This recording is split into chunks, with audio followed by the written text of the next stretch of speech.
Waouh, waouh, waouh, waouh, waouh. On y va. Allez, la première question. Va doucement dans les questions, tu me fais peur. Hein. Ils sont pas préparés les questions. C'est les questions que vous avez posées, c'est les questions que je vais répondre en direct. Après, je vais vous présenter quelqu'un qui est là. C'est une vraie star. Il est là. Ouais, Bob Sinclair, il est là. Attends, ne quitte pas. Bob. Allô, en tous les cas, il va vous remercier tout à l'heure. On y va. Alors, première question. Marco, quelle sensation tu avais lorsque tu étais milliardaire? Quelle sensation que j'avais quand j'étais milliardaire. D'abord, je ne savais pas que j'étais milliardaire. Grâce à Dieu, j'ai toujours gagné de l'argent, donc je travaille pour gagner de l'argent. D'être milliardaire, ça veut rien dire. D'avoir de l'argent, ça veut tout dire. Il faut savoir le dépenser. Il n'y a pas de sensation. Du moment qu'on se refuse rien, c'est le plus important. Là, ça commence à être un peu dur parce qu'on n'a plus rien. Parce que... Bon, il y a une autre question qui viendra après qui fait partie de cette réponse. En tous les cas, c'est normal. Il n'y a pas de sensation. Je trouve pas de sensation, moi. Est-ce qu'il te reste de l'argent et si oui, où il est? C'est quoi cette question, là? Mais t'es une malade, toi aussi, de me poser cette question. Alors, il ne me reste pas d'argent. La seule différence, c'est qu'il reste mon intelligence et mon savoir-faire. Mais l'argent, on peut en faire tous les jours. Ne vous inquiétez pas. Je pense que je vais apprendre à vous faire gagner de l'argent à tous. C'est facile. Ensuite. Quels sont tes projets pour l'avenir? Il y en a beaucoup. Je ne sais pas où j'habite en ce moment avec qu'est-ce qui m'arrive.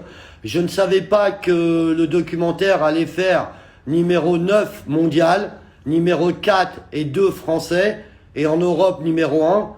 Donc on me propose beaucoup de choses. Maintenant, je veux que c'est vous qui me dites les projets. Je veux vous l'expliquer qu'est-ce qu'on propose. Est-ce que je reste dans mon métier? Enfin, pas le métier du carbone, bien sûr, hein. Mais dans mon métier, ou est-ce que je reste pas? Je sais que je suis en train de voir une crypto-monnaie en ce moment qui s'appelle Crypto Carbone. Je sais que c'est marrant quand je dis ça, mais elle est là et je suis en train de l'étudier. Voilà. Ensuite. Comment tu vas faire pour rembourser 280 millions d'euros? Comment je vais faire pour rembourser 280 millions? Comment tu fais pour payer ton loyer, toi? Tu travailles, non? Bah voilà, bah je vais travailler pour les rembourser.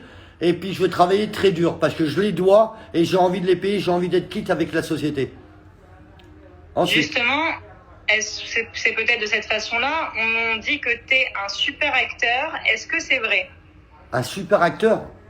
Non. Moi je suis naturel, je fais pas la star, je suis égal à moi-même. D'être acteur, c'est facile. De rester naturel, c'est encore plus difficile. Tu sais, tout ce que je fais, je le fais avec le cœur. De temps en temps, je frime, j'aime frimer, mais bon, c'est marrant, c'est mignon. Mais non, je sais pas. Enfin, je sais pas, on me propose beaucoup de rôles. On va voir lequel que je vais accepter, lequel qui me va, quoi. Ensuite. Alors, on a une question qui revient souvent. Regrettes-tu ce que tu as fait? Oui. Alors, pourquoi oui? Parce que j'aurais pu tout faire pareil, mais dans le propre, dans le nickel, parce que depuis jeune, j'ouvre des affaires. Ça fait 4 fois que j'étais coté en bourse. À l'âge de 18 ans, j'avais une affaire qui s'appelait point d'interrogation, où j'ai été coté en bourse. Donc voilà, non, je vois pas pourquoi j'ai fait ça. J'ai fait ça pour mon orgueil personnel. J'ai fait ça pour être meilleur que les autres. J'ai fait montrer que j'étais meilleur que les autres. À chaque fois que je fais quelque chose, grâce à Dieu, merci mon Dieu, je suis toujours un des premiers. Voilà. Sans frimer, là c'est sans frimer, c'est naturel. Ensuite. T'as fait ça pour ta maman aussi, non? Ah oui, si tu penses dans le début, oui, j'ai fait ça pour ma maman, oui. Ma maman, mes frères et sœurs, c'était dur pour nous. J'avais un père riche, j'avais une maman pauvre. Et ma maman, par fierté, a quitté mon père, ne voulait pas de pension, ne voulait rien, parce qu'elle l'aimait tellement qu'elle a préféré quitter en fierté que lui demander de l'argent. Et voilà comment ça s'est passé. T'as des questions? Attends, désolé. Vas-y. Comment c'est la vie en cavale? Comment c'est la vie en cavale? Alors, c'est... En réalité, c'est... Oui. Comment expliquer ça? Parce que le problème, c'est que c'est un peu... Je veux vous dire, la justice, d'abord, je parle à la justice. Désolé de m'avoir mis en cavale, mais la seule différence, c'est que j'avais envie de me reposer un petit peu avant d'aller en prison. Parce que vous savez, quand vous prenez 10 ans dans une affaire d'argent, c'est beaucoup. Je pense que c'est beaucoup. Et puis la prison, elle est toujours là. Hein. Elle existe depuis des milliards d'années. Donc, enfin des années, quoi. Et elle m'a attendu encore 6 mois, quoi. Voilà. Et la cavale, elle était belle. Elle était bien. Parce que j'ai essayé de passer par les failles du filet et ça va, ça a été. Je peux pas trop en dire pour l'instant parce que je garde le sujet pour une série télévisée. Voilà. Donc, tu comptes faire de la télé-réalité? Non, pas du tout, pas de télé-réalité. Non, pas du tout, pas du tout. Ça m'amuse, c'est marrant. Je trouve ça magnifique, je trouve ça. Mais ça va, la télé-réalité. Vas-y, on y va. Question. Donc, un conseil pour réussir dans la vie? Un conseil pour réussir dans la vie, c'est déjà voir les petits sous pour après grossir dans les gros sous. Ça veut dire qu'il faut déjà travailler dans un sujet pour développer le sujet qui arrive. Par exemple, dans le positif, c'est facile. On se lève, on travaille. Le négatif est encore plus facile. Pourquoi? Parce qu'il y a toujours un fil de positif dans le négatif. Et comme personne ne le voit, c'est à vous de le voir. Moi, je le vois très clair. Voilà. Enfin, j'espère qu'on m'a compris. Ou c'est trop... Ouais, vas-y. Ensuite. Est-ce que la prison, c'était dur? Comment? Est-ce que la prison, c'était dur? La prison est très très dure, ouais. Ouais, la prison est très dure. Le seul avantage que vous avez, c'est que vous vous remettez en question, vous réfléchissez, vous pensez à tout ce que vous avez fait comme connerie, et vous dites après, je veux plus faire ça, je veux plus faire ça, je veux plus faire ça, je veux faire comme ça, comme ça. Ouais, c'est très dur. On est enfermé, c'est comme si que vous disiez, voilà, on est dans une cage. C'est pour ça que moi, j'aime pas les oiseaux en cage. Et j'aime pas les animaux en cage, donc c'est pour ça que la liberté est trop importante. Et je fais un coucou à toutes les prisons pour qu'ils soient libérés, quoi. Voilà, je vous fais des gros bisous. On arrête nos conneries. Ensuite. Alors, on nous pose 2 questions en même temps. Quel est ton plus gros regret dans tout ça et ton plus gros kiff dans cette affaire? Alors, répète un peu la question. Ton plus gros kiff dans cette affaire et ton plus gros regret? Alors, mon plus gros regret, c'est que j'ai pas vu ma famille. J'ai pas vu mes enfants grandir. Aujourd'hui, ce sont venus des hommes. Et ma famille m'a manqué énormément. Et ton plus gros kiff? Et mon plus gros kiff, on va le garder pour le film. Pour la série. Ouais. Quoi d'autre? Il y a une série en préparation? Il va y avoir une série en préparation, ouais. C'est un scoop, ça. Oui, pas pour l'instant. On va pas le dire pour l'instant. J'ai pas le droit de le dire. Tu vas faire partie de la MIF avec les Gage? On est en train de voir ça. On est en train de voir tout ça. La préparation, de toute façon, j'annoncerai tout ça. Pour l'instant, c'est rien qui est signé. Mais j'annoncerai tout ça. Comment tu expliques que l'on te voit partout maintenant et avant jamais entendu parler de toi? Alors, pourquoi on me voit partout maintenant? Et ben, c'est normal, j'étais en prison. Et puis, voilà, quand t'es en prison, on peut pas te voir. Ensuite. Est-ce que c'est possible de devenir riche en étant honnête? Oui, oui, oui, surtout honnête. Surtout, de toute façon, quoi qu'il arrive, je donnerai des conseils. Je donnerai des conseils pour savoir, mais le plus important, c'est qu'il faut que je me pose à ce niveau-là. Et justement, on te demande, bonjour, si vous aviez un conseil à donner aux jeunes entrepreneurs, ça serait?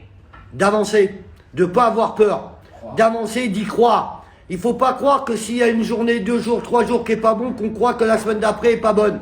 Ça s'appelle la forme. Il faut y croire et avancer. Tu peux fermer ta gueule, toi? Qu'est-ce que t'es lourd? T'es en direct. Ouais. On te dit si tu pourrais prêter de l'argent à François Fillon. François Fillon, je l'adore. C'est tout? Et donc tu pourrais lui prêter de l'argent? Mais pourquoi? Si j'en avais, d'abord, il faut en avoir. Vas-tu écrire un livre pour raconter toutes tes folies et anecdotes? Je ne sais pas. Ça, pour l'instant, c'est pas le sujet. Je ne sais pas. D'accord, d'accord. On a encore d'autres questions. Quel est ton signe astrologique? Gémeaux. Et ta date de naissance? Non. Ensuite. Pourquoi t'as voulu faire cette arnaque, mis à part l'argent? J'ai pas, au début, c'était pas pour moi, c'était pas une arnaque, et puis après, c'était d'être encore le numéro un, quoi, et histoire de dire qu'on essaye d'être là, voilà. On n'est pas seul, on est là. Ça veut dire d'être le meilleur. Voilà pourquoi j'ai continué comme ça. Ensuite. Le maximum que tu as dépensé en une seule soirée? Point d'interrogation. Les pâtes aux merguez, ils étaient belles déjà. Ensuite. C'est quand le feat avec Omer Adam, le chanteur? C'est quand toi? C'est quand que tu feras une musique avec Omer Adam? Oh là là, la question, j'ai pas réfléchi à ça. Et j'ai pas eu de proposition de Omer Haddad et que j'aime bien ses chansons. J'aime fort même. On t'appelle l'élégant. Ouais. Est-ce que tu te trouves vraiment élégant? Moi oui, parce que j'ai tous les jours, j'ai des compliments. Donc à force d'avoir des compliments, on sait pourquoi. Voilà. Donc on m'a appelé l'élégant depuis que je suis jeune. Est-ce que tu es toujours en sursis? Non, mais je suis en conditionnel. Et quel est ton meilleur souvenir en prison? Il n'y en a pas. Le seul souvenir que je peux avoir, c'est quand j'avais parloir. Quand il y avait ma femme et mes enfants. Voilà les seuls bons souvenirs que je peux avoir en prison. Il n'y en a pas. Reconnais-tu ton histoire dans le film Carbone? Non, pas du tout. Vraiment pas du tout. Vraiment pas du tout. Moi, l'histoire du carbone, ça a été que du bisounours, ça a été que de la rigolade. Tous les matins, moi je suis un mec heureux, ça veut dire que quand je me lève le matin, même quand ça va pas, tu sais, la meilleure thérapie du monde, pas la peine d'aller voir un psy, pas la peine d'aller au docteur, pas la peine. Vous allez à l'hôpital voir les gens pas bien, vous allez au cimetière voir les gens, vous êtes automatiquement, vous remontez le moral et vous dire qu'est-ce qui est mieux, moi ou eux. Donc c'est la meilleure thérapie du monde, c'est pour ça que j'ai le sourire. Merci mon Dieu de me laisser vivre tous les jours.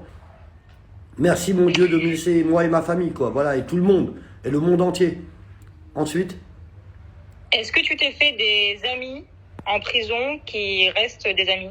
Ouais, je me suis fait des amis en prison qui restent des amis. Tu sais, en prison, il n'y a pas que des méchants garçons, hein.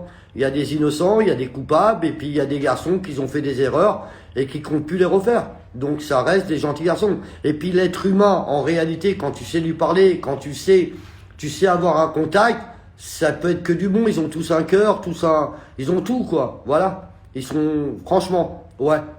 Ils sont tous gentils. Franchement, ils sont tous, faut pas croire qu'en prison, c'est, non, c'est dur. Mais il n'y a pas de méchanceté. Les surveillants feront bien leur boulot. Les prisonniers sont corrects, sont respectueux. La direction est bien. De temps en temps, il y a des émeutes. Mais après, il faut savoir pourquoi, quoi. Voilà. Comment tu as appris à tchatcher avec les gens?